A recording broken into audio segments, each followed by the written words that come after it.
Okay, good morning and welcome back to our next fireside chat. Joining me this morning, we have Blaine Fitzgerald. He's the CFO of Kinaxis. And just to reintroduce myself, I'm going to be the moderator today. My name is Nick Agostino, the Diversified Technology Analyst here at Laurentian Bank Securities. Just before we get started, just one couple quick housekeeping items. Please ensure your microphone is on mute and your camera is turned off during the session. Please ensure your name appears on screen so we can properly address any questions you may have. And should you have a question, please use the hand feature or feel free to submit your questions through the chat and we'll get to them as soon as possible. And so everyone knows the questions will be moderated by Jordan Simon, who's also handling any possible technical issues that might arise today. So with that behind us, we'll get started. So Blaine, welcome. Thanks for having me.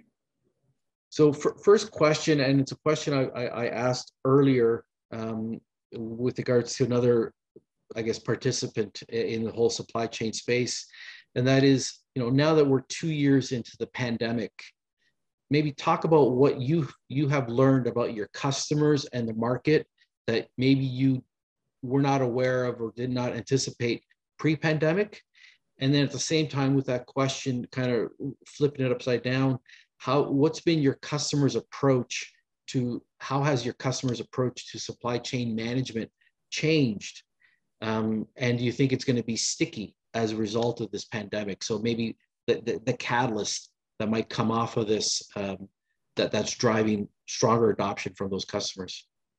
Yeah, it's a great question and something we could spend a lot of time going over and discussing in depth beyond this 30-minute section that we have here. But I'll start with, there's stuff that we already knew, and there's stuff that we didn't know and that we learned along the way. So I'll start with the stuff that we knew. The first thing is, the vast majority of companies we've known that they've needed a fully digitized supply chain transformation. This was something that we've basically got a pandemic that was the megaphone for supply chain disruptions and saying we need to get better planning in place to save thousands, millions, in some cases billions of dollars because of the fact that they're using these type of solutions. But what didn't we know? We didn't know, and it's something that you look back and you go, well, we should have known that. Everyone should have known this, which is value to deployment, the value, getting faster values, the time to value shortened is so important to these companies. And it was okay in the past to say, it'll take 6 to 9 months to deploy a solution such as this.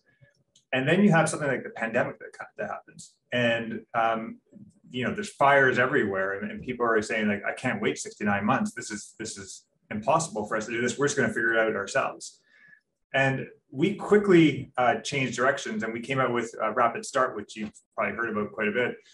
And that was ensuring that we could get those core capabilities into the hands of our customers in less than 12 weeks. And that was a big change. And I think it's something that has really differentiated us. I was talking to our CCO earlier on today, and just asking about the health of Rapid Start and are we still seeing the same progress that we've seen in the past as far as some of those discussions we're having. And he was saying, it is one of the first topics that's being discussed because time to value is so important to people to solve the disruptions that we have.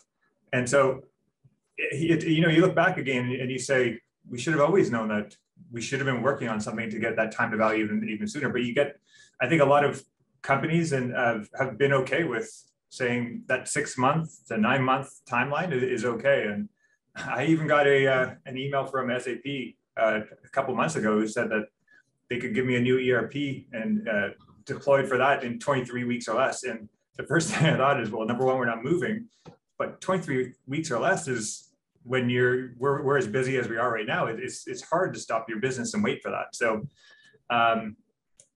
when we came up with Rapid Start, it was one of those differentiators. Now, the second part of your question, you asked, what are we seeing from the customers, and is this going to be a long-term effect? And I think absolutely, in terms of this got to the point where it's a boardroom discussion. and it's at the top of minds of people. It is all over CNN, all over CNBC. You see the ships being stuck in canals. You see chip shortages everywhere. The effects of the pandemic. And so what it's done for us is it's provided like free marketing in terms of you need to have digitized solution planning. And we can go on, and I can tell you how that's changed like the opportunities for us, but it's been instrumental in showing like this long-term tail that we have with the demand that we're seeing. And we saw the demand start to peak quite a bit at the end of 2020, and it has continued to take off. Like every month, I get to say, well, we have a new record on pipeline, which is always nice to be in a position like that. Would you say, just a sidebar to the question, would you say that the pandemic has maybe, not so much at the beginning, but as we get to over the hump and towards the tail end, quite possibly accelerated your business? In other words, if we were maybe 4 years ago and you said where you're going to be by the end of 2022, and you look at where we are today and where you're going to be by the end of 2022, do you think that maybe you guys are ahead of original forecast because of the pandemic? Absolutely. I don't want to diminish the what our sales team is doing, which is incredible right now. But at the same time, we just didn't see an acceleration of revenue at this point in our maturity, and we're continuing to see that acceleration of revenue. So I think it's in 2022, we're definitely ahead. I think the next couple of years we're going to extend that lead that we would have had if the pandemic had never happened. Okay, and then you mentioned SAP earlier. Obviously, SAP is a competitor of yours, and probably the one competitor where you're probably grabbing the most market share from. But nevertheless, they're certainly being more, or they're being very proactive on integrating IoT and machine learning when it comes to the managing inventory flow and warehousing. And I'm just wondering, obviously in your space, you guys have introduced your own machine learning and AI solution sets to improve the planning and predictability, especially on the weather front. So maybe talk to what trends you're seeing on that front, machine learning and AI, and maybe just give us a reminder of how the adoption has been going on that front. And given your RubaCloud acquisition, obviously they brought some expertise there. Is there stuff you guys plan to introduce in the marketplace to accelerate your positioning in machine learning and AI? Sure. Let me start with maybe our position on AI. Actually, I'll take a step back. I'll talk about IoT really quickly. I think it's a consumer of signals, and it's also a provider of signals. So it's a great tool to have. But at the end of the day, what it is providing data to help with some information that we get, and we get it from various different avenues. But when we think about AI ML, we don't think about it as a solution. What it is that it's technology. And we have what we've been able to do, and we're very fortunate to be able to do, is we took a different avenue at the very beginning, where we were focused more on heuristics and algorithms to ensure that we were able to give agile decision making. One of the holdbacks or problems with AI ML is when you go through something like a pandemic that no one's ever seen before, all that learning that these the AI and ML has compiled is now generally going to be wrong, because no one's seen this before, and they're trying to learn and figure out how to do that. But once the pandemic subsides a little bit more, again, they're using the wrong data to go forward. So that's why you really need to have agility in your I guess fists in your hands, that when you're using it in your toolkit. But it doesn't mean you shouldn't have AI ML, because there's a ton of business cases where it makes sense to use it. And I'll give you a couple of business cases of how we use it and where we've been investing. So self-healing supply chain, we used it. If you think about someone who has lead times that they've put in for a component that they said the plan would be, say, 14 days. But if the recent history has shown that it's 21 days, with our self-healing supply chain will make sure that has been fixed. Now, you mentioned RubiCloud. So demand forecasting is actually a combination of RubiCloud, and it's some organic development that we've had. And what we've seen is that there's some enhanced short-term demand forecast by discovering some of the factors that are linked to demand, like competitor promotions, as an example. And then the most recent one that we've come out with is Command and Control Center. And so we suggest solutions to problems based on the past behavior of the planner under similar conditions. And so that allows, again, a more efficient process. But I think the main thing to take away from my long-winded answer is you do need to have multiple tools in your toolkit. And AI/ML is one of those tools. It's not the solution, they're not going to make things perfect, but when you combine it with other tools that you have, so for us, concurrent planning, it makes it really, really, really powerful. Okay. So next question, shifting gears a little bit. I think it was last year in September, you guys came out, I guess, on the ESG front and indicated that you had achieved carbon neutrality and that you had aligned yourself with the ESG commitments to support the UN Sustainable Development Goals. So maybe for the audience, maybe highlight what kind of initiatives you've undertaken at Kinaxis, and maybe talk to how the Kinaxis platform is helping your customers achieve their own ESG goals. In other words, ESG is becoming another driver for adoption. Sure. So I'll talk more on the internal side first. Like, as everyone knows, ESG stands for environmental, social, and governance. And so if we start on the environmental side, we're basically fully committed to remaining carbon neutral. And we're going to mitigate as much GHG emissions as we can and offset them what we can't mitigate. What those mitigation efforts mean, and you mentioned earlier on, so we're working within the UN SDG Accelerator Program to learn how to establish science-based targets. We're also looking primarily at travel, and this is something that I think all companies should be focusing on right now in terms of, we just have gone through a massive experiment in terms of what can you do remotely and what do you have to do in person. And I think there's two extremes. Obviously, you should always be in person working with customers and travel to those customers, or you are working from your computer laptop and doing everything remotely. I think there's somewhere in the middle, but we do need to be conscious of the fact that travel has a very, very big impact on the environment. And we are doing that, and we're having discussions about how to reduce that travel in the future. And then, I guess our own employees as well, working from home is something that we are allowing our employees to do. We have a hybrid working environment, but that will reduce the carbon footprint as well. If you think about social, I'll just start off with, like, right now we have well over 90% of the team that feel we treat each other with respect and are accepted member of the team. And so that goes into, like, DEI committees that we have. We have unconscious bias training that we have.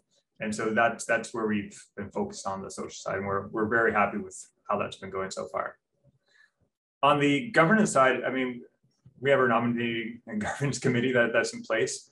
And ESG is one of the topics that we have brought up as one of our strategic pillars for the company this year. I guess we can keep it on going on governance, on data security and privacy as being a major governance issue for us. One of the things we're proud of, actually, is we're the first Canadian company to receive the German C5 security attestation. And so that, again, puts us at the forefront of thinking about some of the governance issues that are important for us, but also our customers. Now, when we talk about external now and how our customers are using this, I don't want to get too far into the weeds, because there are some product initiatives that we haven't shared publicly yet. But I can easily say that we are trying to reduce waste, and we've always talked about trying to reduce waste, and what that may mean reducing a carbon footprint or reducing emissions. And one of the easiest things for us to do, because of the data that we have available, is just making them aware of the impact they're having over a point in time. And so we are continuing to have those discussions with our customers. They can go and rank the importance of these sustainment I guess, metrics that they're receiving.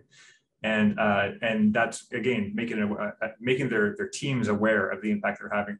And that's the first step that you need to go towards to kind of show this is how we're going to improve going forward. So it sounds like there's a little bit of a stay tuned on the product announcement side when it comes to ESG for the customers. Yeah, and if you've probably heard John and myself on the earnings calls in the past, and we're super excited about doing this because it's great for the world, it's great for our company, it's also great for our employees, and it's something that I think a lot of our team is really excited about. Okay. The next question. So really looking at the geopolitical situation we live in today between Russia and the Ukraine, and then the possibility of China and Taiwan down the road, and hopefully not, but nevertheless, we're starting to hear more of a onshore production. So a little bit of moving away from a globalization and moving more towards onshore production. And so my question is, do you think that this is going to alter the flow of goods going forward, the sort of new mindset? And if that is the case, how do you see it as far as a catalyst for your business? Is it going to be positive? Is it going to be neutral? Or is it something that you think might be negative as far as Kinaxis is concerned? Yeah. First, I'll just say that the events that are happening right now, especially in Ukraine and Russia, we're like everyone else, we're sad and we're surprised on what's happening. I think absolutely it's having a change in the flow of goods. We're seeing the flow of goods changing a little bit right now. And what that really means for us is that there's a disruption. There is a disruption that's going on. And we've always talked about when there's supply chain disruption, it helps our business, but we want to be there to try and help our customers as much as possible. And whether or not it's going to be a long-term effect, I think it will change the direction of how people think about globalization, as an example, going forward. But again, the more things that help us, again, are when there's changes in direction. If everything was a straight line and you knew exactly where we were going and how things were going to be done in the future, our product wouldn't be as helpful as it is now. Now it has like these superpowers because you don't know if you're turning right or turning left or going up or going down, and that is where we have really where it's been magnetized and people have realized that this is something that you have to get involved with. Okay, and then I guess this is a little bit of a financial type questions. If during the course of the pandemic, you guys have introduced and started entering the mid-market as opposed to the initial enterprise market. So can you talk to us a little bit about what sort of gross margin, EBITDA margin contributions are coming out of this segment? And I don't think you guys have given this type of color in the past, but any way you can help the investor understand how a mid-market contribution compares to an enterprise at the gross margin EBITDA level, and then what sort of trends you're seeing in the enterprise and in the mid-market as we go through this supply chain crunch. Our sales cycles, it's a question that comes up a lot.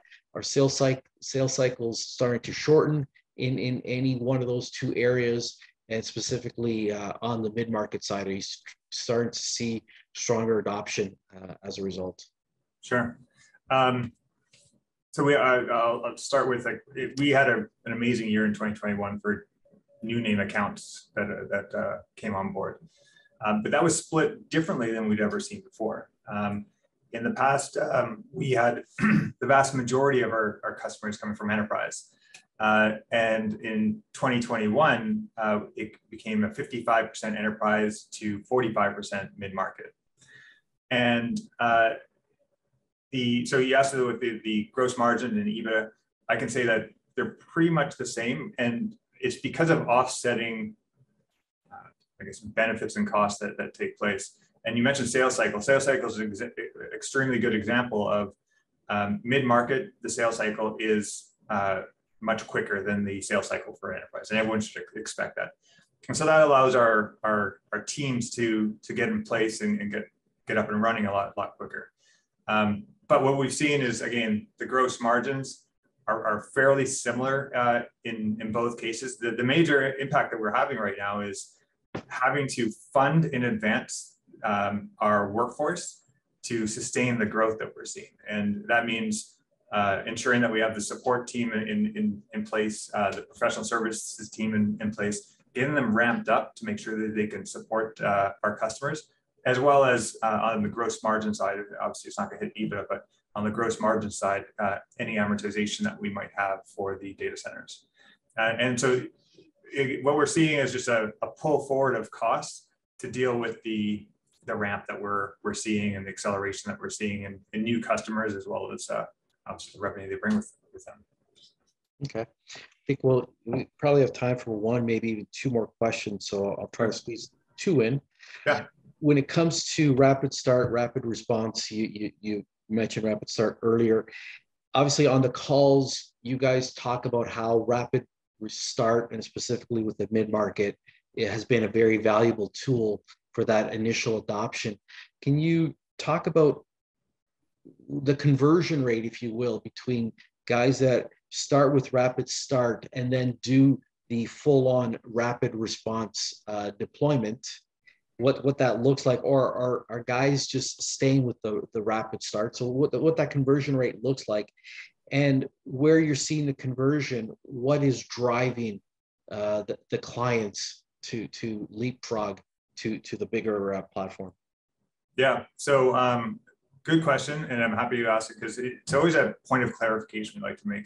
So it's important to note, rapid start is rapid response. Rapid start is actually the deployment of the core capabilities of rapid response, so what we call planning one. And what that means is that if you have rapid start, you're on your way to getting more and more functionality within rapid response. And I think the more important thing is, how do they expand after they've gone with planning one? And have we seen right. expansion from those customers that have come on and said, you know what, we only want the planning one core capabilities or the rapid start deployment that's associated with that? And does that expand? And what we're seeing is the majority of rapid start customers have expanded their implementations in some way. And now, usually that starts with users and sites, but that also includes applications. And the command and control center is a great example of one customer I can think of off the top of my head that is just recently moving over to that. Okay. And then I guess my second, or we'll leave it as the last question. Sure. Well, I'll leave it up to you. Do you want to talk about M&A, or do you want to talk about verticals? I can actually answer both at the same time, because well, we have 7 verticals we talk about. The most recent is retail, and I would say we're happy with 7 right now. But the one caveat is I have a little special vertical I call other, that a lot of other sub verticals fall under. So because we have a productized solution, it's easy to get these sub verticals that people would say, is that your 8th? Is oil and gas your 8th? No, it falls under a subcategory that we're going to call other for now, which is how we're thinking about it. I guess, and you're thinking along the lines of my question. When we look at that other bucket, how many sub verticals could be in there? Oil and gas being one. How many other numbers might be in there? Yeah, I would say there's a fair amount. I don't want to get into the just going down to definitions of what falls under, industrial, and is that actually oil and gas, or is that what falls under retail?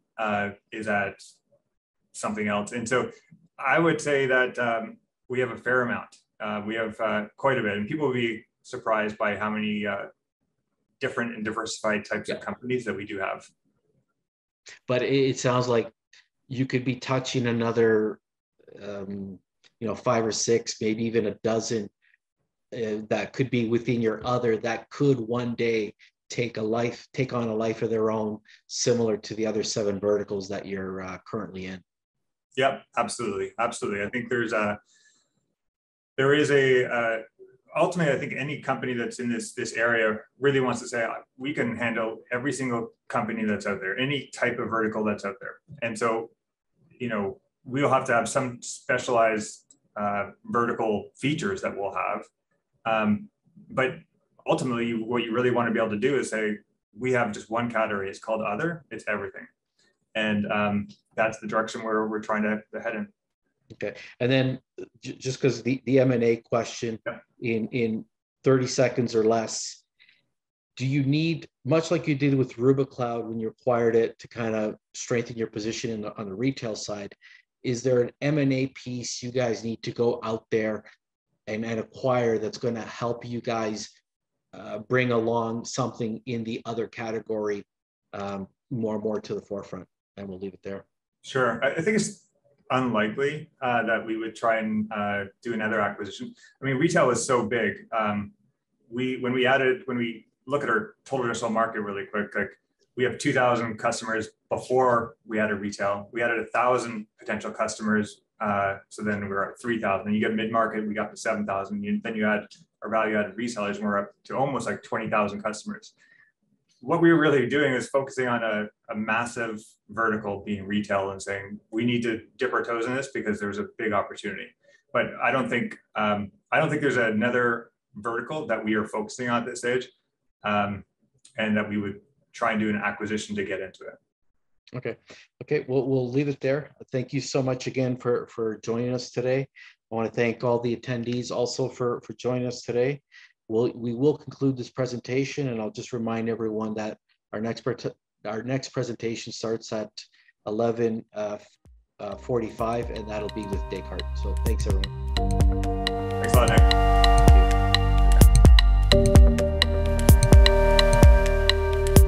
Thank you.